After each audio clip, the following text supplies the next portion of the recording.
Uniting the Cults. This is a new episode discussing one of my posts. Are you afraid of being dead? So here it is. Are you afraid of being dead? And I'm asking people to explain why they fear so we can help them. Nobody replied, but nobody replied answering this question. And but I'm going to discuss it anyway. And then if I get, this might generate more replies by doing this video here. So, and what I asked people to do here is to, reply before reading what I have to say here. Not that it matters too much. So, one of the main reasons I'm making this post is I want to find out why people fear being dead. I've never feared it, so I want to understand why people fear it.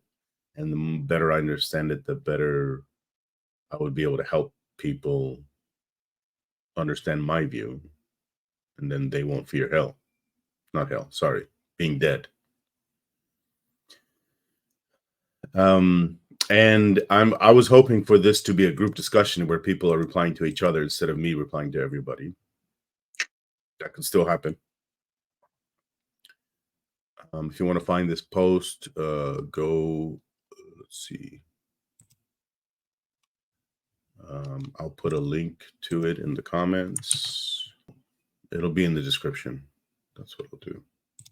So I thought to start with talking about what I do fear, or I put fear in quotes, what I'm concerned about, what I'm worried about, what I don't want to happen. I don't mean that I'm having an emotional reaction or anything. So I fear dying in a bad way with a lot of suffering. And there's a way to solve that, which is suicide. And I fear leaving my loved ones unprepared after my death, or just suffering because that's what would make them suffer, is they're unprepared. And I solve this with things like life insurance, a will, and doing my best to teach my kids how to live independently. But I don't fear being dead. Oh, I forgot that I posted this in the past. So let me read the old one. This had more comments. Afraid of being dead. I've never understood why some atheists, this was a year ago, some atheists are afraid of being dead. So what I've noticed is it's not just religious people who believe in an afterlife that are afraid of being dead. It's atheists who are afraid of being dead.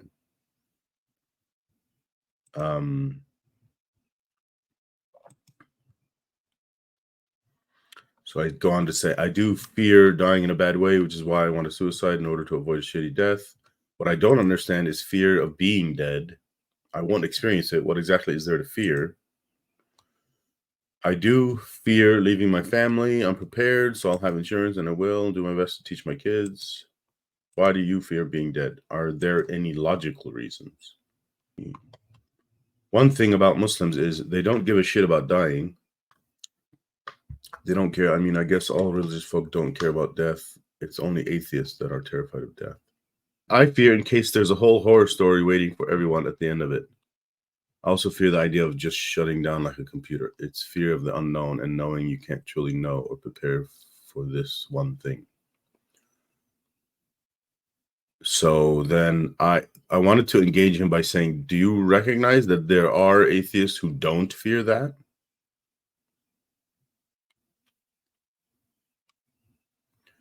And this person replies, I didn't read the atheist part in your post, so maybe my opinion isn't valid because I'm not sure if I fit into that. But I think either way, it depends on the person. Some atheists, after a few years, join another religion. And I've got to believe that maybe this plays a part in that. Could be completely wrong, though. So I say, any ideas why you're afraid and others are not? That's the point. I'm trying to get people to see the difference between the non-fearing atheists and the fearing atheists.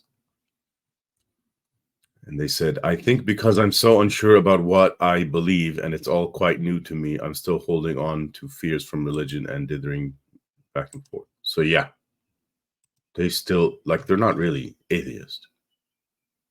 They're more like agnostic or still like halfway Muslim or something.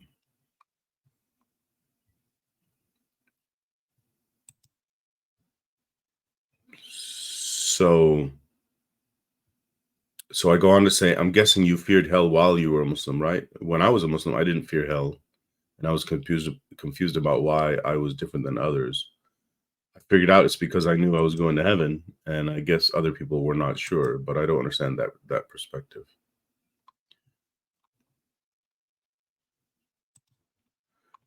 Um, I think atheists.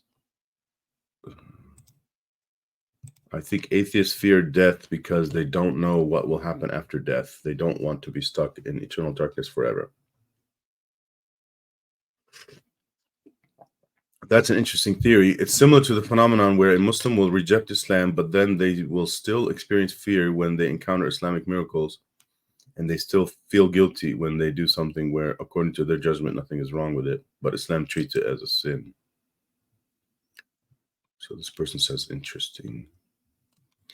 All right, well, let's go back to the newer one. Okay. Oh, yeah. So that's weird to me because I know there's no afterlife, and therefore I cannot fear what I know doesn't exist. You all are thinking the same way as a 6-year-old who thinks that Santa Claus might bring him presents this year because he can't truly know that Santa Claus doesn't exist.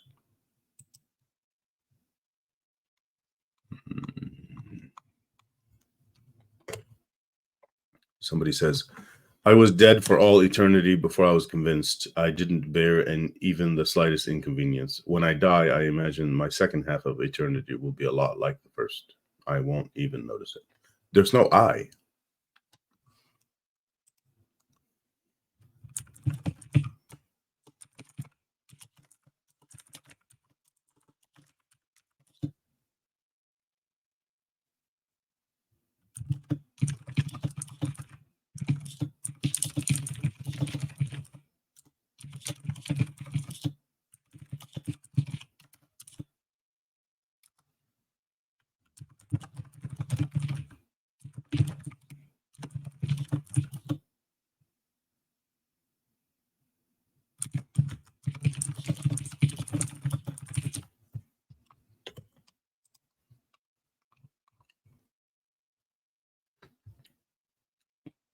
We don't know how many times we've died.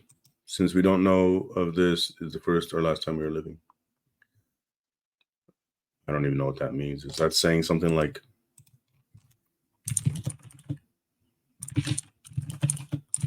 reincarnation?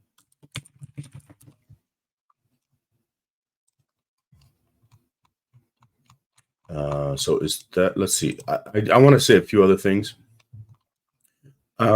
This part here, I cannot fear what I know doesn't exist. So it seems like the people that fear death are unsure about what happens after death. So, and the people that don't fear, they know what happens after death. We just turn to dirt and our loved ones miss us. That is all. Nothing else happens. And I'm, trying to connect the two groups of people, the people that are unsure about what happens after death, and the people that are sure that nothing happens because you're gone and that you don't exist anymore. And I think part of it is, scientific thinking. The people, I wonder if there's ever been an atheist who was, never indoctrinated into a religion, and then later in life they developed a fear of what happens after they're dead. I don't think that's the case. What happens is first you believe in an afterlife, or you were indoctrinated into the belief of an afterlife, and then you stop believing your religion, but a bunch of the beliefs that are in it are still with you. You're just not good at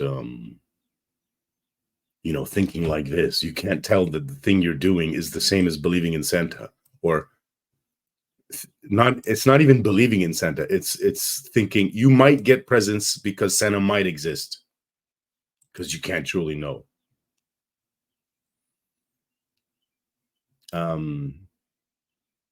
The other example that's like this, I did a video recently. Somebody had told me, you can't know that, what was it? You can't know that hell doesn't exist. And I replied, yes, I can know that hell doesn't exist. And I know the same way that I know all superstitions don't exist, like Santa Claus, Bigfoot. You get bad luck from looking at a black cat or whatever. And I know these things don't exist because, I mean, they're all in one category. They're all superstitions. And how do we know what is a superstition? So everyone should learn. Let me find the post for this.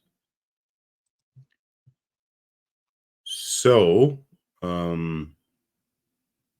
yeah, I do not fear what I know doesn't exist.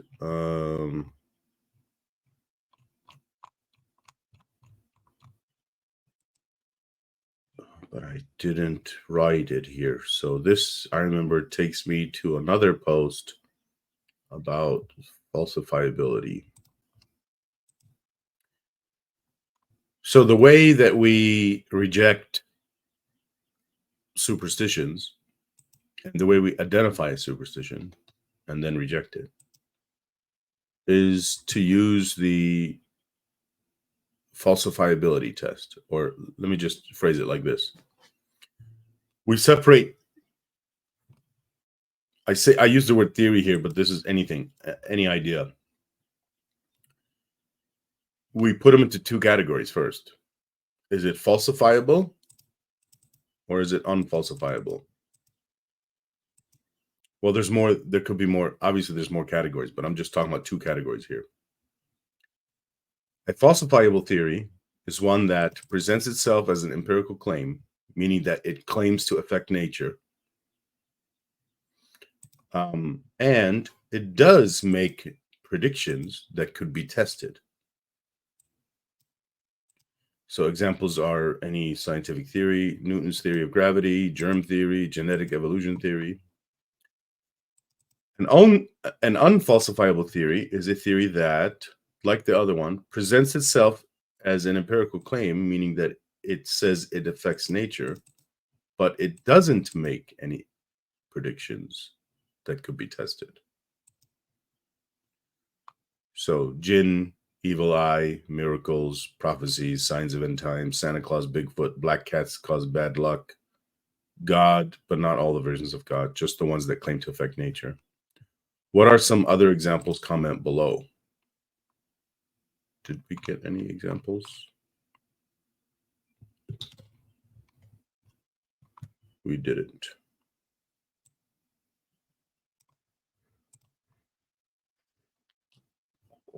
So what should we do with these types of theories? For falsifiable theories, we should try to find empirical evidence to try to refute the theory. So what that means is it passed the falsifiability test. So now we put it through more tests. And if we find contradictory evidence, we recognize that to mean the theory is refuted. And if we find that the evidence agrees with the theory, we treat the theory as the best theory we have until we find a better one. And I mean all the evidence, not just one piece of evidence. All the available evidence that we have. For an unfalsifiable theory, it's already refuted. It failed the falsifiability test. It doesn't make sense. Here's the contradiction. It doesn't make sense for something to claim to affect nature while there's no way to check that it affects nature.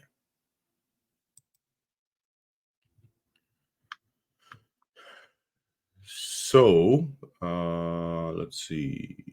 I guess that's all.